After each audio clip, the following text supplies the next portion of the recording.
Selamat berjumpa lagi dengan Pak Mo. Kita bahas materi berikutnya di fisika, yaitu tentang kesetimbangan benda tegak. Silakan dilihat, diamati, kemudian dipahami ya. Mudah-mudahan bermanfaat. Jangan lupa untuk subscribe dan like. Terima kasih. Kita mulai pembahasan materinya. Subbab materi berikutnya kesetimbangan benda tegak. Oke. Jadi kalau kita ngomongin tentang setimbang, yaitu kondisi ketika benda itu diam. Benda tegar itu benda yang dia akan tetap diam ya, meskipun banyak gaya yang mengenai dia. Benda tegar seperti karang di lautan, dia tegar. Jadi banyak ombak yang mengenai tetap dia diam. Ini pun sama. Nah, untuk di awalnya dipelajarinya itu tentang kesetimbangan partikel. Nah, ini. Jadi bentuk-bentuk contoh kesetimbangan partikel itu kurang lebih seperti ini. Misalkan ini ada atap ya, misalkan seperti ini, kemudian sebelah sini ada tali, kemudian sini sebelah tali, kemudian digantungkan benda. Nah, biasanya bentuk-bentuk soal untuk kesetimbangan partikel itu seperti ini. Jadi ini talinya misalkan membentuk sudut 30 derajat, yang ini 60 derajat, misalkan massa ini 2 kilo gitu. Nah, pertanyaannya untuk kesetimbangan partikel itu tidak jauh dari nilai tegangan talinya biasanya. Misalkan yang sebelah sini T1, yang ini adalah T2. Nah, bagaimana menyelesaikan soal-soal ini? Nah, begini. Jadi untuk mencari nilai T1 dan T2, kita coba gambarkan gaya-gaya selain T1 T2-nya. Oke, T1 kita gambarkan ke arah sini nih. Ini ada T1, kemudian ke arah sini ada T2 dari titik ini ya. Jadi titik temu ini ada 3 tegangan tali, T1, T2, dan yang ke bawah sini yaitu gaya berat. M kali G, M-nya 2, G-nya 10, berarti 20 Newton. Ya, nah jadi untuk kesetimbangan partikel biasanya terbentuk 3 gaya, T1, T2, dan gaya berat ketemu di satu titik. Setelah itu, kalian cari sudut antar gayanya. T1 dengan 20, kemudian T2 dengan 20, dan T2 dengan T1. Nah, kalau T2, T1 sudah kelihatan bentuk sudutnya. Kalau ini 30, di sini 60, pasti di sini 90, karena total kan 180 derajat gitu. Ya, kemudian kalau untuk yang ini, bagaimana mencarinya? Begini. Jadi kita ambil garis ini dulu. Kalau di sini 30, maka di sini akan jadi 30. Kenapa? Karena berseberangan gitu. Jadi ini 30 derajat. Ini 90. Sehingga total sudutnya 90 ditambah 30, yaitu 120 derajat. Gitu, ya. Kemudian yang 60 pun sama. Kita ambil 60, sini 60 juga. Kenapa? Berseberangan juga, ditambah 90 yang ini. Sehingga 90 tambah 60, 150 derajat. Nah, jadi kalau kita coba lepaskan gambarnya dari gambar ini, kurang lebih seperti ini. Jadi, T1-nya begini, kemudian T2-nya ke arah sana. Di sini ada berat 20 Newton, ini ada T1, ini ada T2. T1 membentuk sudut 120 derajat di sini. Kemudian yang ini 150 derajat dan yang ini adalah 90 derajat. Nah, setelah kalian temukan sudut-sudut antara dua gaya itu, kemudian untuk menyelesaikannya mencari T1 T2-nya pakai rumusan seperti aturan sinus. Jadi T1 per sin yang di belakangnya, di sini sinnya adalah sin 150 derajat. Berarti T1 per sin 150 derajat. Sama dengannya 20 per sin di depannya. 20 per sin di depannya di sini adalah sin 90. Jadi 20 per sin 90. Jadi teori dasarnya gitu. T1 per sin di belakang sini sama dengan 20 per sin di belakang sini gitu. Kita masukin angkanya ya. T1 sin 150 sin berapa? Oke, ya betul. Jadi sin 150 itu adalah sin 30. Kenapa sin 30? Kalau 150 derajat, jadikan acuan itu 180 derajat dalam trigono ya. 180 dikurangi 150 itu 30. Sehingga ini sin 30. Sin 30 itu setengah. Oke, 20 per 1 sin 90. Kali silang. Dapat T1-nya setengah kali 20. T1 kali 1, T1 setengah kali 20, 10 Newton. Nah, begitu. Itu T1. Kemudian bagaimana dengan T2? Nah, T2 kita cari. Perhatikan gambarnya T2. Berarti di sini T2 per sin di belakangnya sini nih. Sin 120 berarti. T2 per sin 120 ya. T2 per sin 120 sama dengannya sama dengan kayak tadi 20 per sin 90 begitu. Ya. Nah, jadi T2 per sin 120 sama dengan 20 per sin 90 yang belakang-belakangnya lagi kayak tadi. Kita masih angka lagi. T2 sin 120 itu sin 60. 180 dikurang 120, 60. Sin 60 setengah akar 3 gitu ya. Kemudian per 20 per 1 maksudnya. Sin 90 kan 1. Kali sin lagi. T2 kali 1, T2. 20 kali setengah akar 3 itu 10 akar 3 Newton gitu. Sehingga nilai T2 nya 10 akar 3, nilai T1 nya adalah 10 Newton. Baik, pembahasan berikutnya tentang keseimbangan benda tegar itu kita masuk ke syarat kesetimbangan. Jadi ini sudah masuk ke dalam poin bagaimana setimbang itu harus terjadi gitu. Nah, ada 3 syarat ya. Yang pertama, syarat benda itu diam atau benda itu setimbang. Yang pertama, sigma F arah sumbu X nya itu 0. Kemudian yang kedua, sigma F arah sumbu Y nya 0. Dan yang ketiga, sigma torsi sama dengan 0. Ya, jadi ketiga syarat ini harus terpenuhi ketika benda itu setimbang. Kalau kita ngomongin torsi, kita balik lagi ke rumus torsi yang F kali D yang sebelumnya kita bahas di dinamika rotasi. Dan ingat, untuk torsi ini kita butuh poros. Dan untuk menentukan poros, kita yang menentukan. Nah, bagaimana kita menentukan poros itu? Ini ada beberapa ketentuan. Ini berdasarkan soal-soal biasanya kita menentukan. Tapi ada ketentuannya gini. Untuk menentukan poros pertama, jadi poros itu nanti berupa titik. Yang pertama adalah di titik, poros itu di titik yang banyak gaya. Ya, di titik yang banyak gaya. Nanti kita contohkan di soal. Di titik yang banyak gaya ya. Nanti dilihat masing-masing titiknya. Yang paling banyak gayanya, nah di situ yang kita ambil porosnya. Ya, seperti itu. Kemudian di titik yang banyak gaya ya, yang lobah gaya.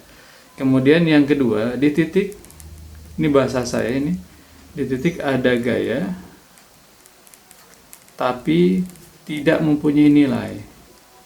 Tidak mempunyai nilai.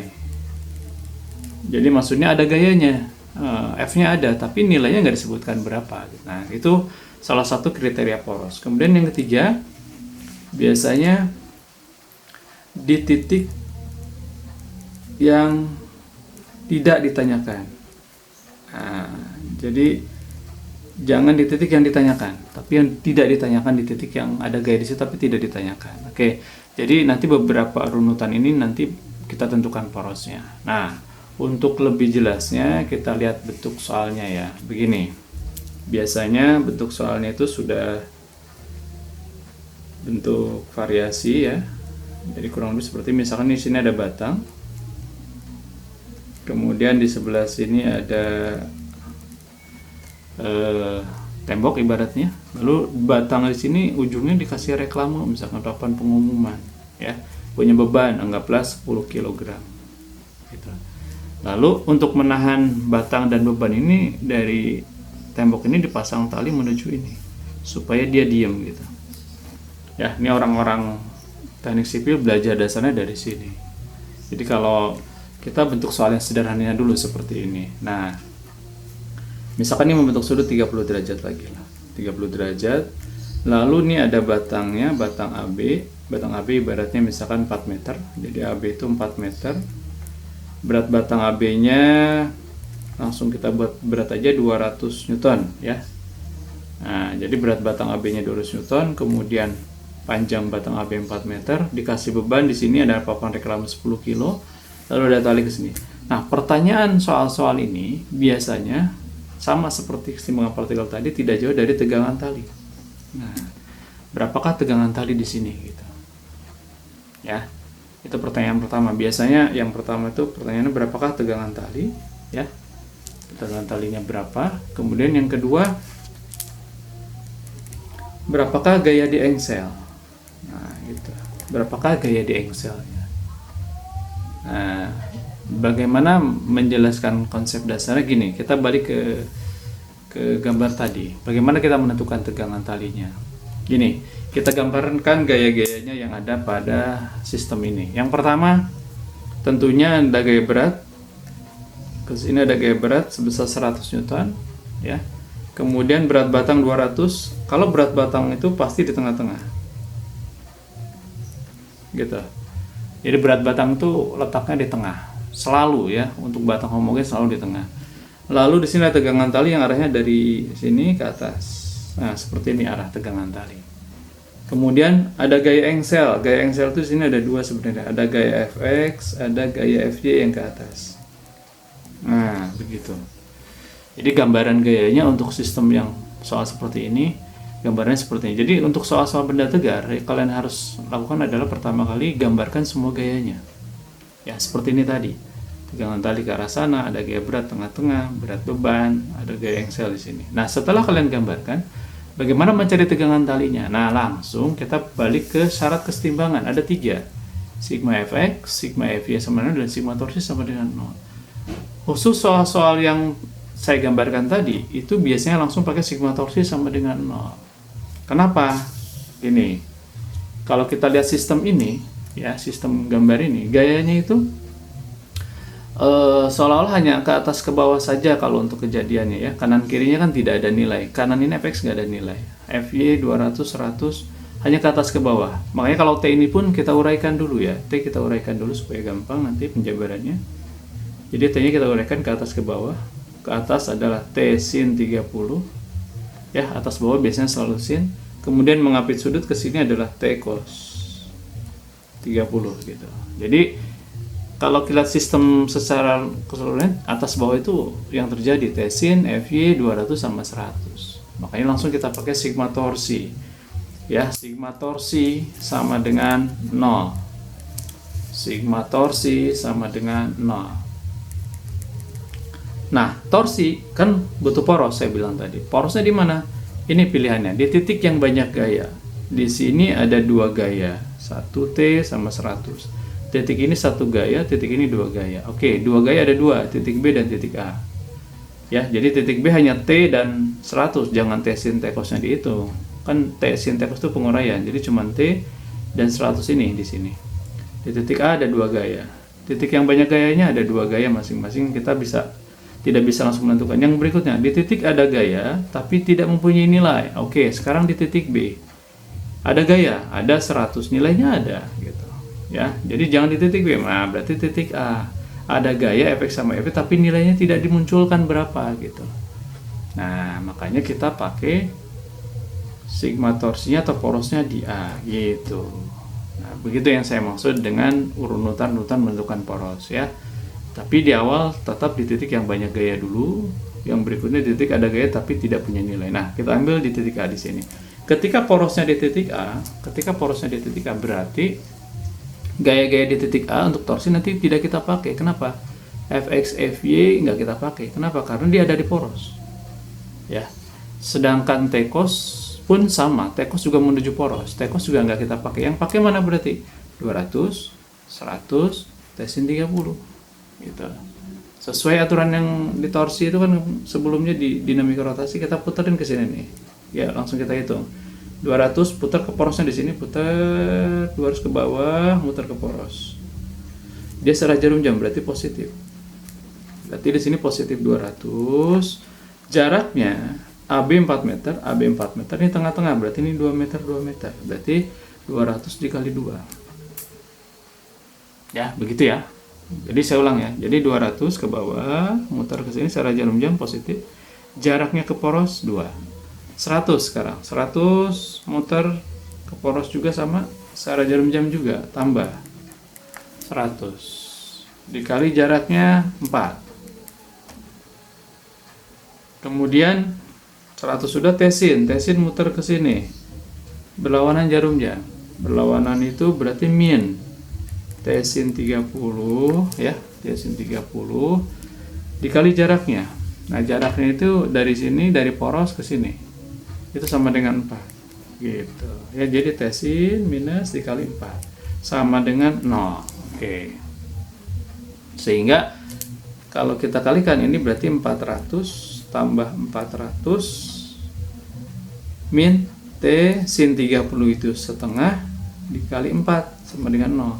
Tambahin 800, 4 kali setengah min 2T sama dengan, bagaimana dapet T-nya ya? Kita pindahkan T-nya, 800 sama dengan 2T, berarti T-nya 800 dibagi 2 sama dengan 400 Newton. Tuh. Oke, untuk contoh soal yang lain tentang keseimbangan benda tegar, bentuk soal-soalnya seperti ini. Misalkan saya punya, ini ada lantai, ini lantai kasar misalkan, kemudian ada dindingnya dinding licin ya, dinding licin, lantainya kasar, kemudian di sini diletakkan tangga, dengan misalkan tangga AB lah, dengan panjang tangga itu 6 meter, lalu si AB itu beratnya 100 Newton ya. Kemudian si B ini, si tangga terhadap lantai B ini kita punya sudut 60 derajat gitu. Nah, lalu pertanyaan di sini biasanya berapakah koefisien gesekan di B atau mu ya, mu di B, koefisien gesekan di titik B. Kenapa? Karena di B itu kan kasar. Nah, untuk soal-soal begini sama seperti tadi, kita uraikan gaya-gaya yang terjadi pada sistem ya. Di sini sistemnya adalah batang AB. Kita gambarkan di titik A ada gaya normal karena ada benda, ada bidang.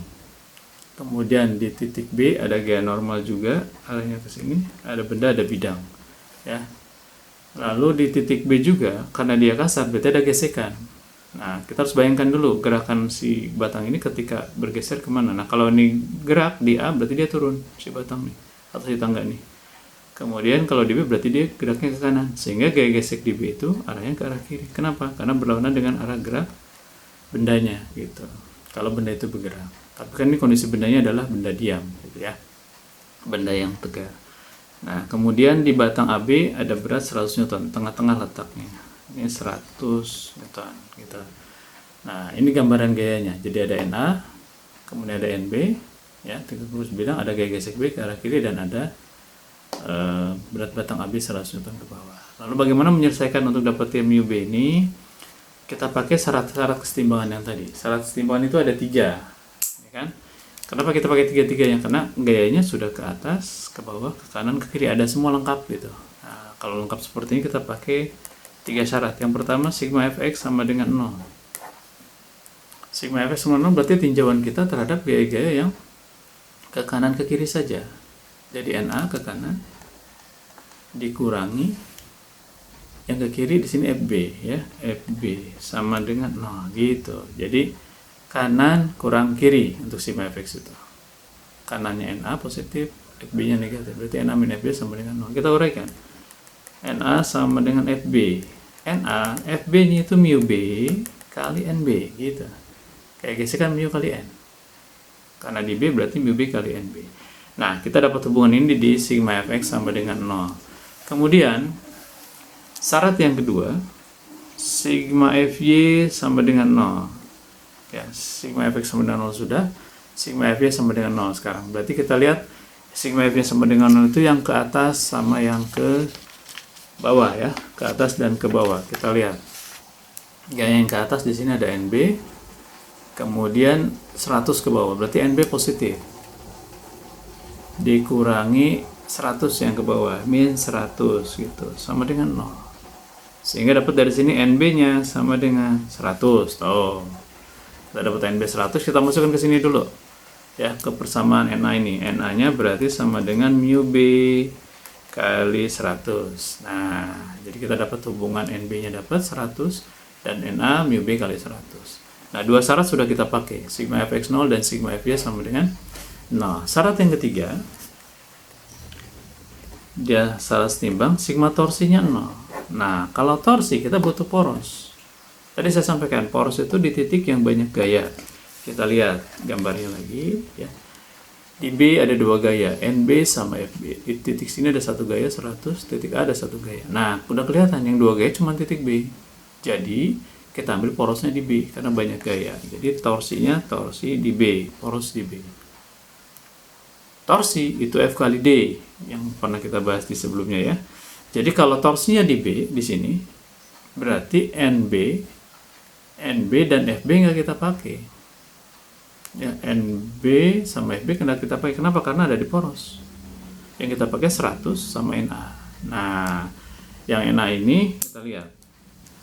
NA dulu ya, NA ke kanan, porosnya di B. Kita puterin ke sini. Gitu. NA mutar menuju poros ke sini. Secara jarum jam berlawanan. Oke, betul, secara jarum jam. Kalau secara jarum jam berarti positif. Ya, kemudian NA-nya positif, berarti di sini NA-nya positif. Kita masukkan. NA positif, jaraknya, nah ini penting nih, jaraknya. Tadi panjang B, panjang A ke B itu 6 meter. A ke B 6 meter. Tapi jaraknya bukan 6 meter ini ya. Kenapa? Karena ini nggak tegak lurus gitu. Nah, berarti kita ambil jarak dari poros ke NA yang tegak lurus. NA kita panjangin dulu. NA kita panjangin dulu tuh. NA kita panjangin. Poros B ini berarti ambil ke sini. Nah, ini adalah jaraknya gitu. NA-nya ini porosnya di sini, tegak lurusnya ke sana. Berarti ini jaraknya. Bagaimana mencari jarak ini? Ini udah ada 6 meter, ini 60 derajat, di sini juga 60 derajat. Perhatikan nih, garis ini depan sudut 60 yang ini. Kalau depan berarti sin. Ininya 6, berarti di sini adalah 6 sin 60 gitu.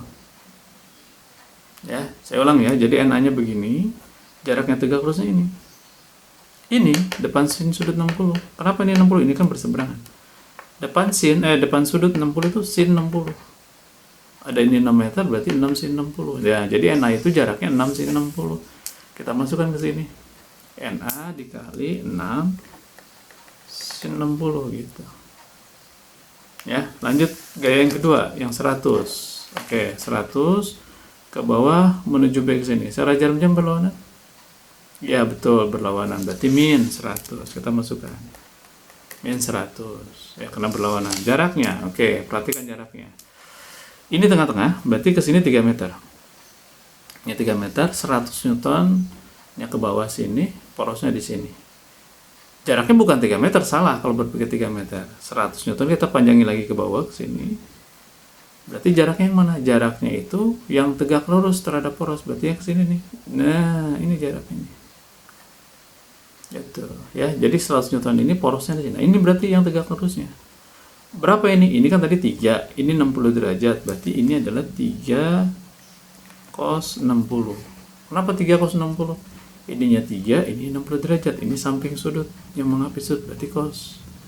Ya, prinsip trigononya diingetin lagi. Jadi 100 Newton ini jaraknya apa? 3 cos 60 gitu. Kita masukkan ke sini. 100 dikali 3 cos 60 sama dengan 0 gitu. Ya, sehingga kalau kita cari nilainya berarti NA sin 60 itu setengah akar 3, 100 kali 3 300, cos 60 itu setengah sama dengan 0. Ya, lanjut. Berarti NA nya kita masukkan nih, tadi NA nya udah ada nih, mu B kali 100, kita masukkan mu B kali 100, NA nya 6 kali setengah itu 3, akar 3 tetap sama dengan, pindahin aja ke sana, 150, 300 kali setengah 150, sehingga dapatnya mu B kali 300 akar 3 sama dengan 150. Mu B nya sama dengan 150 dibagi 300 akar 3 ya, sehingga didapat mu B nya sama dengan, ini coret, dapat 2 di bawah, berarti 1/2 akar 3 gitu ya. Nah, kalau mau sederhana kali boleh dirasionalkan, dikali akar 3 per akar 3 dapatnya adalah 1/6. Kan akar 3 kali akar 3, 3 kali 2, 6. Nah, begini tuh. Jadi koefisien gesekan di B kita peroleh angkanya 1/6 akar 3. Ini cara penguraiannya ya. Jadi dengan sigma fx 0, sigma fy 0, dan sigma torsi 0. Tapi jangan lupa gambar dulu gaya-gayanya di sistem ini, seperti yang saya gambarkan tadi. Nah, itu cara yang sulitnya, yang panjangnya. Kita punya cara yang lebih mudahnya. Gini, coba saya gambarkan lagi ya. Yang gambar yang barusan saya gambarkan lagi. Nah, ini sudutnya di sini kita anggap theta nih. Nah, kalau kalian ketemu soal-soal begini ya, ada batang AB bersender di lantai kasar, di sini licin, maka berapakah koefisien gesekan di B? Mu di B itu dirumuskan, ada rumus langsungnya 1/2 tangen theta. Tuh. Jadi dengan rumus ini kita akan dapat lebih cepat. Coba kita lihat tadi. Sudutnya yang tadi kan 60 ya. Ini 60, berarti tetanya 60 di sini. Kita masukkan. Berarti mu B 1/2 tan 60. Tan 60 itu akar 3 ya. Akar 3. Ya, trigono nih. Tan 60 akar 3 kalikan akar 3 per akar 3 lagi, rasionalkan 1/, ya ini 6 akar 3 tuh sama nilainya. Ya, jauh lebih cepat daripada cara yang ini memang. Ya, boleh silakan digunakan rumus ini kalau kejadiannya seperti ini. Ada batang, di sini licin, di sini kasar. Tapi kalau misalkan kejadian ada orang yang naik ke sini, naik tangga, nah itu beda lagi. Ini khusus untuk kejadian seperti ini aja. Ya, insya Allah lebih mudah yang ini ya, paham ya? Oke, itu contoh lain dari soal-soal kesetimbangan benda tegar. Semoga paham ya.